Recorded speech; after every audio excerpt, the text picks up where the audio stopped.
सत्संग जी प्यार से कहिए धन्य निरंकार जी। आई सत्संग जी बालक एक भोजपुरी रचना रखी आप सबके बीच में आशा व फरमान करे जाए। अरे मनवा लगा लो भैया हो गुरु के चरनिया में, कि मनवा लगा लो भैया हो गुरु के चरनिया में, जिंदगी सफल हो जाई। अरे जिंदगी सफल हो जाई, अब गुरु के चरनिया में मनवा हो मनवा लगा लो भैया हो गुरु के चरनिया में, मनवा लगा लो भैया हो गुरु के चरनिया में।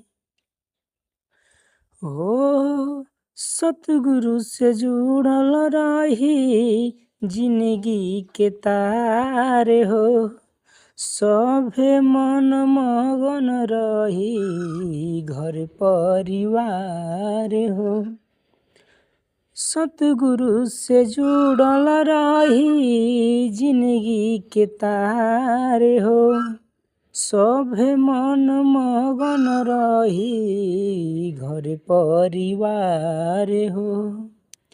अमृत भरल बा भैया, अमृत भरल बा भैया सतगुरु के चरनिया में, मनवा हो मनवा लगा लो भैया हो गुरु के चरनिया में, मनवा लगा लो भैया हो गुरु के चरनिया में।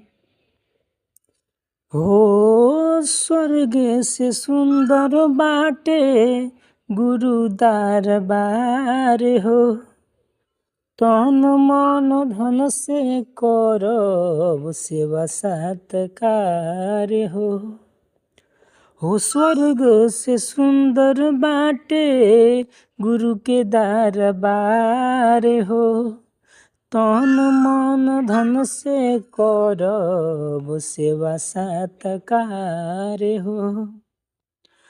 बहुते सुकून बायोजीत, बहुते सुकून बायोजीत सतगुरु के चरनिया में, मनवा हो मनवा लगा लो भैया हो गुरु के चरनिया में, मनवा लगा लो भैया हो गुरु के चरनिया में।